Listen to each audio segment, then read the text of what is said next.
నేను డాక్టర్ రాగిని జాతా fertility centre Gachibowli నుంచి మాట్లాడుతున్నాను. ఈరోజు మనం పాలిప్ అంటే ఏంటో తెలుసుకుందాం. అది ఎంతవరకు ఫర్టిలిటీకి ఇబ్బంది అవుతుంది అనేది తెలుసుకుందాం. సో పాలిప్ అంటే ఏంటి అంటే స్మాల్ ఎండోమెట్రియల్ గ్లాండ్ అనమాట.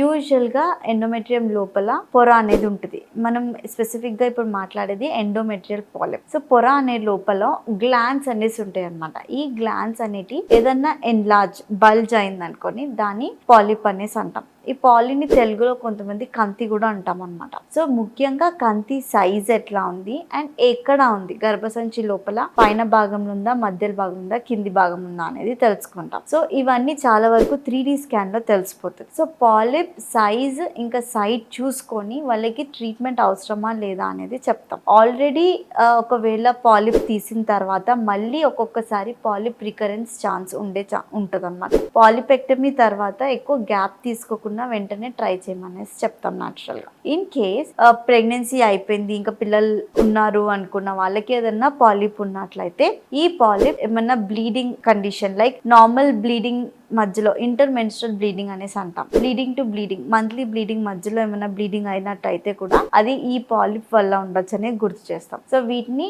నార్మల్ గా హిస్ట్రోస్కోపిక్ త్రూ తీసేస్తే వాళ్ళకి చాలా వరకు సిమ్టమ్స్ తగ్గుతాయి. అండ్ ఫర్టిలిటీ కూడా పాలిప్ తీసిన తర్వాత సక్సెస్ చాలా బెటర్ గా ఉంటుంది. దీంట్లో ఏదైనా డౌట్స్ ఉన్నట్లయితే జాతాకు వచ్చి కనుక్కోండి. Thank you.